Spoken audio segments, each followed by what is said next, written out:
인생일지라도라는 제목으로 하나님 말씀 증거하겠습니다. 오늘 본문 말씀은 우리가 익히 많이 읽고 많이 들어서 잘 아시는 부분이라 생각합니다.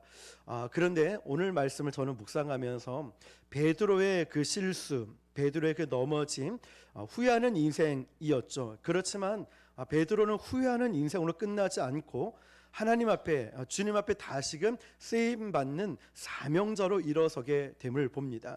그래서 오늘은 그 포인트를 맞추어서 후회하는 인생일지라도 라는 제목으로 우리가 후회하고 또 실수했던 과거에 내가 어떤 모습이라 할지라도 다시금 회복시켜 주시는 그 하나님을 경험할 수 있는 저와 여러분 되시길 축복합니다.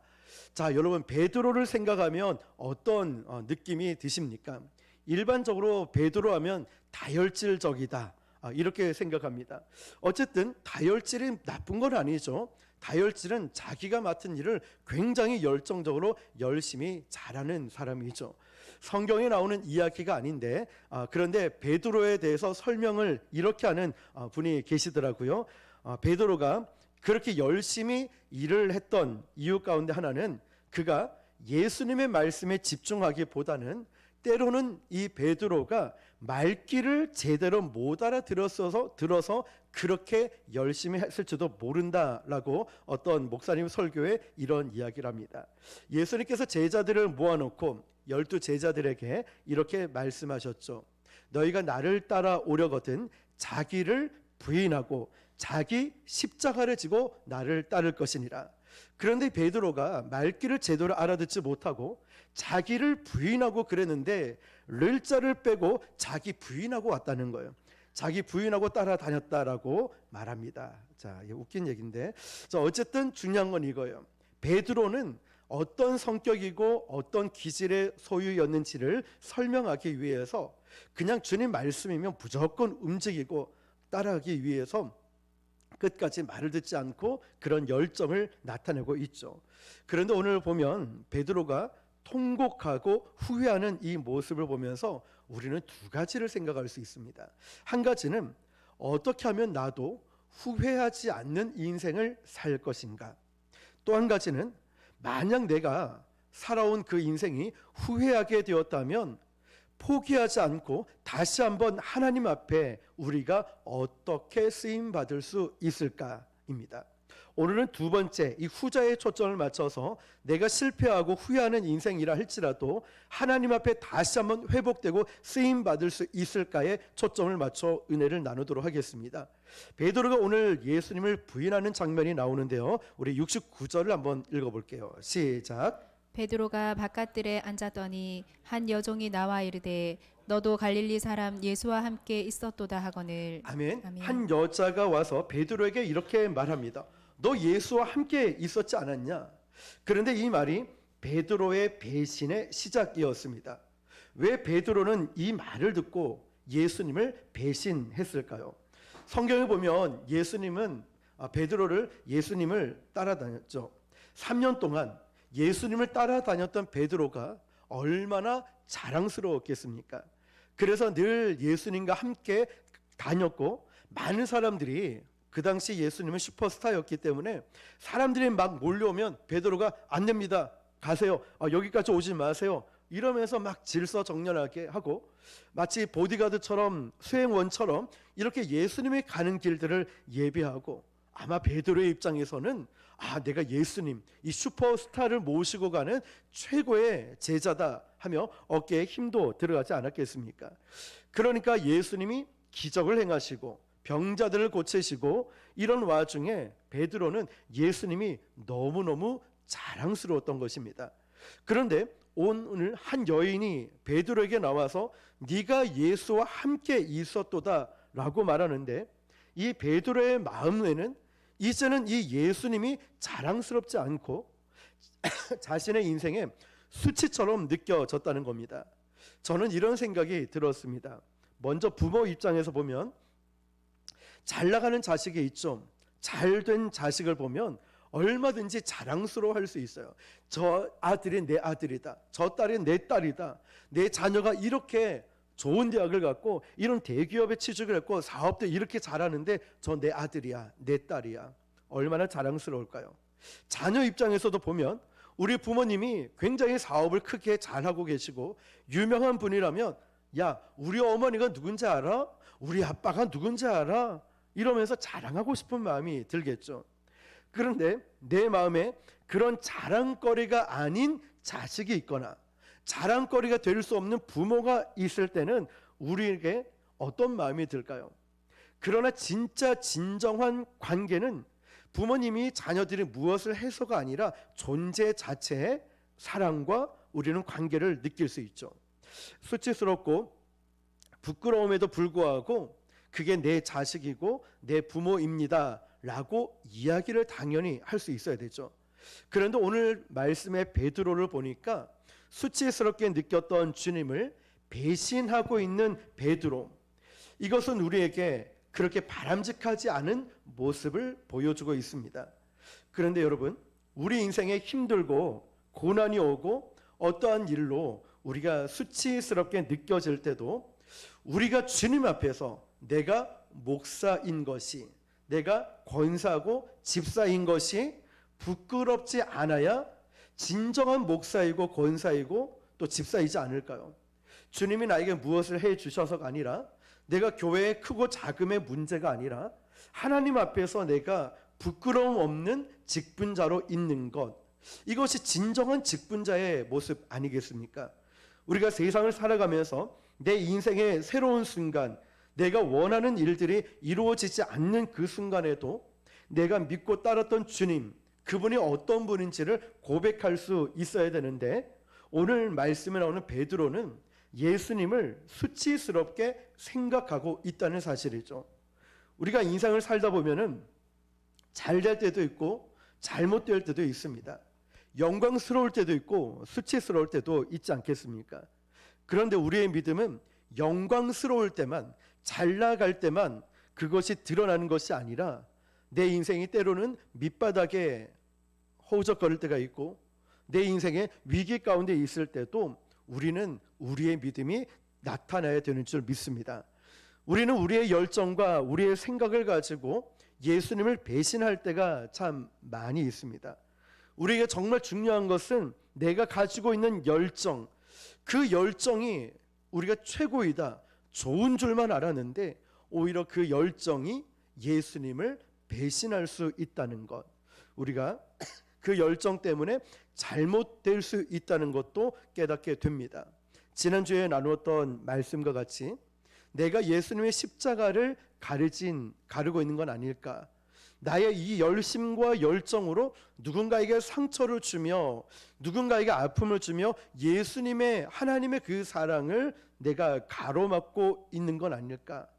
열정이란 건 굉장히 귀함에도 불구하고 오히려 앞서가진 않을까. 베드로가 왜 이렇게 놀라운 열정을 가지고 그가 예수님을 따라갔음에도 불구하고 왜 배신자가 되었을까요? 그것은 그 베드로의 열정이 하나님 안에 들어있지 않으면, 하나님 안에 그 열정이 들어있지 않으면 저도 여러분도 누구도 이렇게 얼마든지 하나님을 배신할 수 있다는 것이죠. 참 굉장히 위험하고 참 우리 자신을 돌아봐야 되죠. 이 목사의 열심과 열정이 하나님 안에 들어있지 않을 때 나의 자랑과 교만함이 되고, 우리의 열심과 열정이 하나님 안에 있지 않을 때는 교회를 무너뜨리는, 성도에게 상처를 주는 잘못된 방향으로 누구나 그렇게 갈 수 있다는 것. 그러므로 나의 열심과 열정과 헌신과 이 마음은 항상 하나님 안에 있어야 되는 줄 믿습니다. 우리 주님은 예수님을 배신하고 떠나갔던 이 베드로를 회복시켜 주는데 주님의 마음이 있었습니다. 서두에 말씀드렸듯이 베드로가 실패한 그 자리에 주님의 마음이 있는 것이 아니라 그 수제자 베드로를 다시 한번 치유하고 회복시켜 주는데 주님의 마음이 있었다는 사실이죠. 그러므로 우리의 신앙은 나의 열정을 가지고 그 사람의 연약함, 그 사람의 부족함을 보고 이 사람은 어떤 사람이야 단정 짓고 포기하기보다 그 사람을 미워하는 것으로 끝나는 것이 아니라 우리의 마음은 어떻게 그들을 주님 마음으로 회복시켜 줄까? 어떻게 그 영혼을 섬기며 기도할 수 있을까? 우리도 회복에 초점을 맞춰야 되는 줄 믿습니다. 오늘 초등학교 전도를 처음 나갔습니다. 그런데 학교 전도를 나가기 전 여러 이야기들을 듣습니다. 요즘 초등학교 전도 안 됩니다. 그렇게 해서 전도되는 게 아닙니다. 부정적인 좋지 않은 이야기들을 여기저기서 우리 교회가 아니라 다른 분들 통해서 듣습니다. 안 된다, 힘들다 말하는 사람들 많았지만 저는 오늘 전도하는 내내 싱글벙글 너무나 행복했습니다. 너무나 좋은 분들을 만났고 또 그분들에게 내가 만난 예수님을 전할 수 있다는 게 얼마나 설레이고 행복한지 모릅니다. 안 된다에 초점을 맞추는 것이 아니라 오늘 말씀처럼 하나님께서 그들을 어떻게 회복시켜 주실까? 그분들이 어떻게 하면 예수님을 믿을 수 있을까? 여기에 초점을 맞추었으니 상가에 가든 초등학교 아이들을 만나든 중학교 전도를 가든 마음이 늘 행복할 수밖에 없는, 참 이게 사람이 주는 마음이 아닌 것 같아요. 하나님께서는 어떻게든 초등학교든 중학교든 고등학교든 대학교든 이 지역을 살리고 회복시키길 원하신다는 건 우리의 마음이 거기에 있어야 되는 줄 믿습니다. 저는 베드로의 배신을 보면서 역시 우리가 초점을 가져야 될 건 베드로의 실패, 베드로의 배신이 아니라 그 배신한 베드로를 끝까지 포기하지 않고 찾아오셔서 그 인생을 회복시켜 주시는 예수님께 초점을 맞춰야 되는 줄 믿습니다. 다시 한 번 더요. 배신한 베드로를 하나님은 포기하지 않고 끝까지 찾아오시고 그 인생을 회복시켜 주시는 예수님께 초점을 맞출 수 있기를 축복합니다. 요나도 보면 알 수 있죠. 불순종한 요나. 우리가 요나를 이야기할 때 요나처럼 불순종하면 안 돼라고 말합니다. 그런데 진짜 중요한 초점은 불순종한 요나임에도 불구하고 니느웨를 백성을 끝까지 포기할 수 없었던 하나님의 마음과 그리고 하나님께 불순종하며 도망가고 있는 요나를 끝까지 추적해 나가면서 하나님의 사람으로 쓰시고 있는 아버지의 마음을 우리가 깨닫지 못하면 요나서를 제대로 못 보고 있는 거예요. 그냥 불순종한 요나라고만 보겠죠. 니느웨 백성들의 타락함과 불순종만 보겠죠. 근데 그것이 아니라 끝까지 추적해서 요나를 데리고 쓰시고 끝까지 니느웨를 포기하지 않는 아버지의 마음, 아버지의 사랑이 거기에 담겨 있다는 것입니다.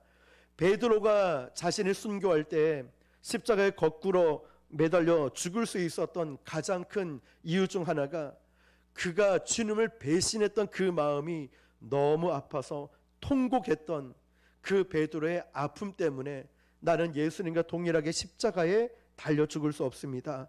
거꾸로 매달려 죽게 됩니다. 그런데 그 베드로의 배신이 배신으로 끝나는 것이 아니라 그 열정으로 끝난 것이 아닌 주님은 역전케 하여 주셔서 베드로가 사명자의 그 부르심을 감당하게끔 예수님이 바꾸어 놓으셨다는 사실이죠. 그를 만지시고 치유하시고 회복시켜 주시면서 말씀하시죠. 부활하신 주님이 제일 먼저 찾아가서 네가 이 모든 것들보다 나를 더 사랑하느냐? 네가 정말 이 모든 것들보다 나를 더 사랑하느냐? 3번이나 물으시죠. 베드로는 대답할 수가 없는 거예요. 이제 자기 또 자신을 믿지 못하니까 주여 내가 당신 주님을 사랑하는지 주께서 아시나이다 고백하죠. 배신이 열정으로 바뀌어질 수 있다면 우리의 배신과 후회로 나의 인생이 끝나는 것이 아니라 하나님께서 나의 인생을 바꿔줄 수 있다면 그 배신과 열정을 통하여서 우리는 더 크고 위대한 일을 하게 될 줄 믿습니다. 여러분 돌아보면 저도 마찬가지로 여러분도 후회하고 실수하고 넘어졌던 경험들이 있을 것입니다. 그런데 그것을 통하여서 우리를 겸손하게 만들고 그것을 통하여서 배신자로 실패자로 낙오시키는 것이 아닌 끝까지 추적해서 우리를 불러주시고 예배자로 불러주시고 기도자로 전도자로 불러주시며 포기하지 않는 그 하나님의 사랑 때문에 우리가 역전케 되었고 우리가 지금 이 자리에서 하나님을 예배하고 있는 것 아니겠습니까? 교회에서의 열심은 참 중요합니다. 그런데 우리의 열심이 내 마음에 채워지는 것으로, 나의 열심, 나의 만족으로 채워지는 것이 아니라 이 열심과 열정 안에 하나님의 열정이, 하나님의 마음이 들어오게 될 때 내가 진정한 신앙인으로 올바로 서게 된다는 것입니다. 오늘 베드로의 배신의 모습을 한번 살펴보겠습니다. 70절에서 74절까지 우리 한 절씩 교독합니다.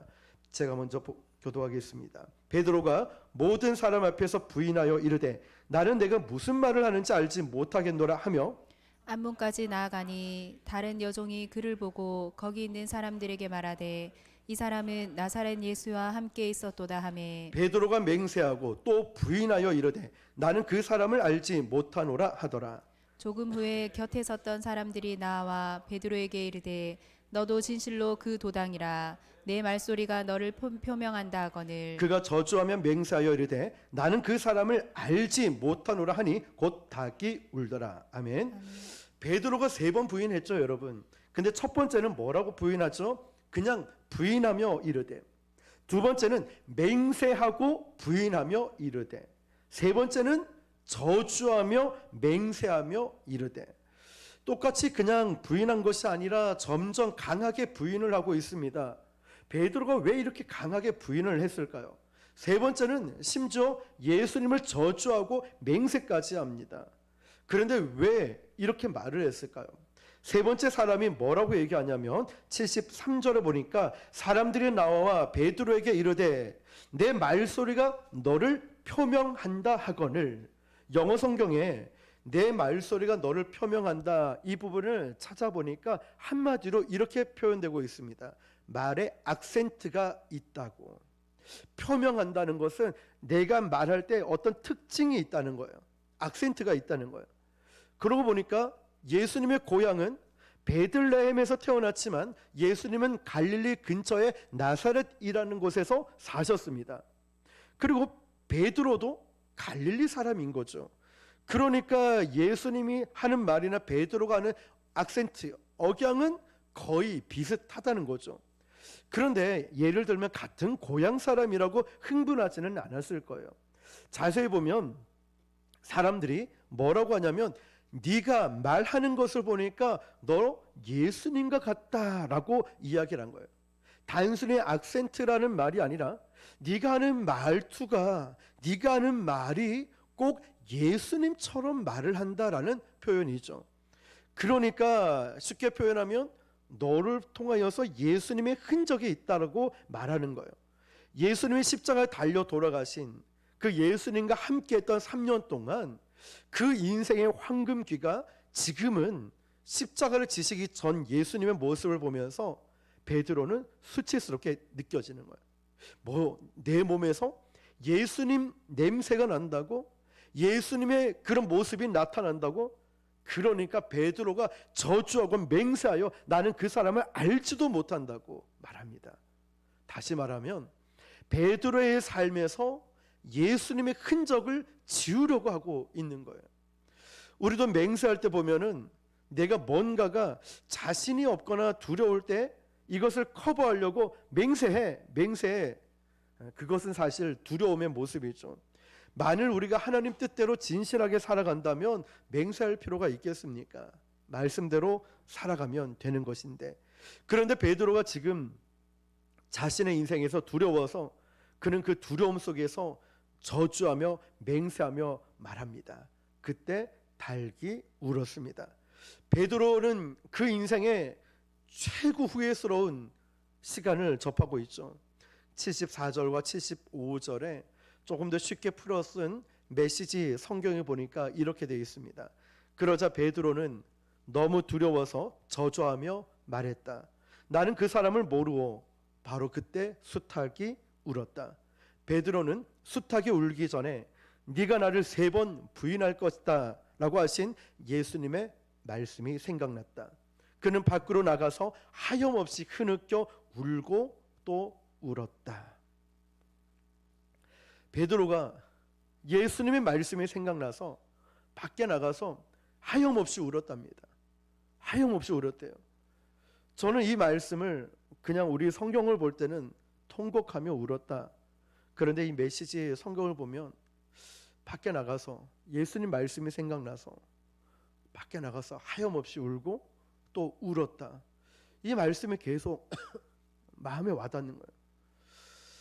우리가 잘 알고 있는 예수님의 제자 중 두 명의 배신자가 나오지요. 한 명은 가룟 유다, 예수님을 은 30냥에 팔았죠. 그는 마음이 너무나 괴로워서 예수님 십자가 달리시는 게 너무 마음이 아파서 이걸 책임져야 되겠다.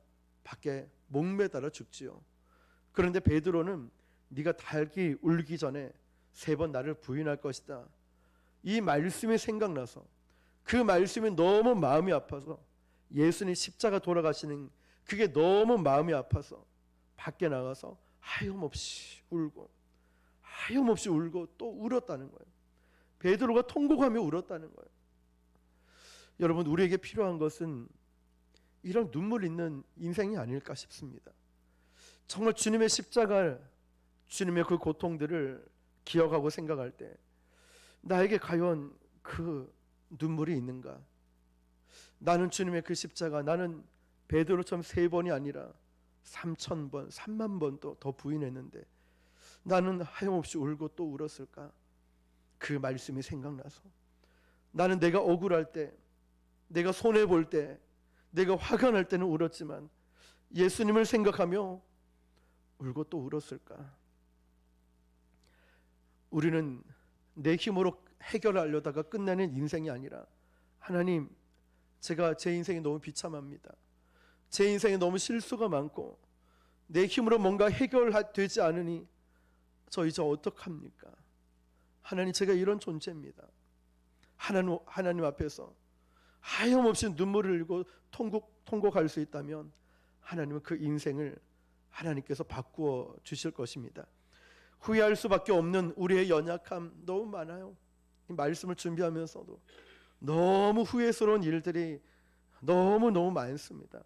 그런데 또 말씀을 보면 하나님은 저와 여러분이 후회하는 인생으로 끝나는 것이 아니라 그것 때문에 우리를 붙잡아 주시고 다시 한번 나를 불러주시고 또 하나님의 은혜를 경험하게 만들어 주시고 포기한 자로, 만약에 베드로처럼 만약에 그 주님이 우리를 내버려 뒀다면, 수제자인 베드로가 그게 통곡하며 하염없이 울었는데 부활하신 주님이 베드로를 찾아가지 않았더라면, 기회를 주시지 않았더라면, 회복시켜 주시지 않았더라면 그 베드로는 그 인생은 어떻게 되었을까? 아마 마치 저의 인생도 하나님이 다시 찾아오시지 않았더라면, 하나님이 저에게 기회를 주시지 않았더라면, 주님이 나에게 손을 내밀지 않았더라면 나는 어떻게 됐을까? 그 사랑을 기억하니 복음을 안 전할 수 없고, 그 사랑을 기억하면 그 영혼들, 우리 성도님들, 그런 것 같아요. 그 사랑을, 그 기회를 다시 한번 주셨는데도 나는 지금 잘하고 있는 것일까?